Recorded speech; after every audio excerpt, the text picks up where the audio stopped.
सोने की कुल्हाड़ी। एक गांव में भानु और मोनू दो लकड़हारे रहते थे। वो पास के जंगल से लकड़ियां काट कर लाते और उन लकड़ियों को एक बढ़ई को बेच देते। भानु बहुत ही ईमानदार और मेहनती था। वो रोज सवेरे सवेरे उठकर जंगल से लकड़ियां काट कर ले आता था। लेकिन मोनू बहुत आलसी और लालची था।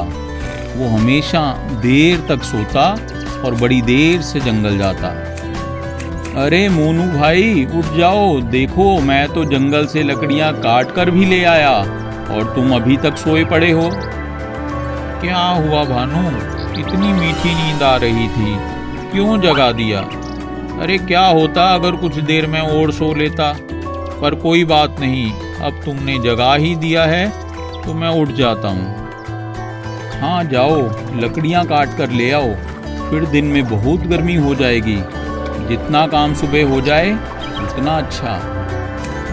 एक दिन भानु रोज की तरह लकड़ियां काटने के लिए जंगल पहुंचा। जब वो नदी के पास से गुजरा तो उसका पैर फिसला और वो फिसलते हुए नदी में गिर गया। वो खुद तो बाहर आ गया, लेकिन उसकी कुल्हाड़ी जो उसके हाथ में थी वो नदी में गिर गई। ओह, आज तो मरते मरते बचा मेरी कुल्हाड़ी। अरे लगता है कि नदी में गिर गई। अब मैं लकड़ियां कैसे काटूंगा? मेरे पास तो एक ही कुल्हाड़ी थी। भानु वहीं बैठकर रोने लगता है और जब वह काफी देर तक वह रोता रहता है तो अचानक नदी में से एक देवी प्रकट हुई। क्या हुआ भानु, तुम रो क्यों रहे हो?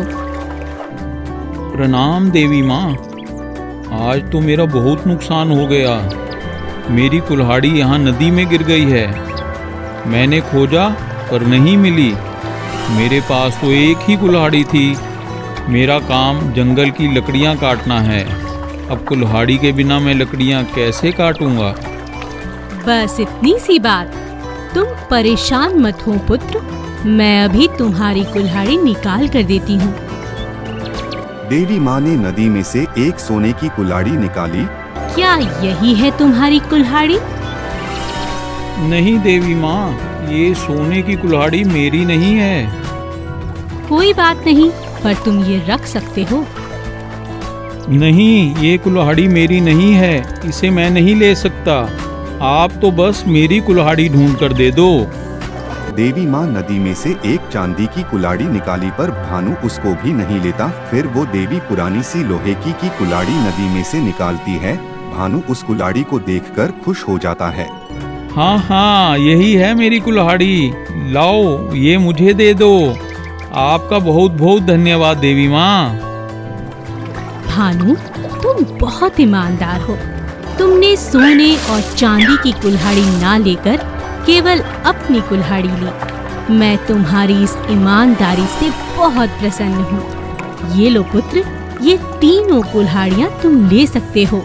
ये मेरी तरफ से तुम्हारा इनाम है। भानु खुशी खुशी अपने घर की ओर चल पड़ता है। रास्ते में उसे मोनू मिलता है। भानु, तुम यहाँ इस समय? क्या बात है, क्या तुम भी मेरी तरह सोते रह गए? नहीं मोनू भाई। भानु ने सारी बात मोनू को बता दी। अरे वाह, तुम्हारे तो भाग खुल गए। क्या मैं भी जाऊं वहाँ देवी माँ के पास? जाओ देख लो, शायद मिल जाए। मोनू दौड़ा दौड़ा नदी पर गया पर वहाँ उसे कोई नहीं मिला। निराश होकर वापस आ गया मोनू। आज तो लगता है कि मैंने देर कर दी। कल सुबह भानु से पहले जाऊंगा। अगली सुबह वही नदी के पास जाता है और जानबूझकर अपनी कुल्हाड़ी नदी में फेंक देता है। तभी देवी माँ बाहर निकलती है और मोनू जोर जोर से रोने लगता है। क्या हुआ पुत्र, तुम रोते क्यों हो? मेरी कुल्हाड़ी यहाँ पर गिर गई है, क्या आप ढूंढ कर ला दोगे? क्या ये सोने की कुल्हाड़ी तुम्हारी है पुत्र? हाँ हाँ, यही है।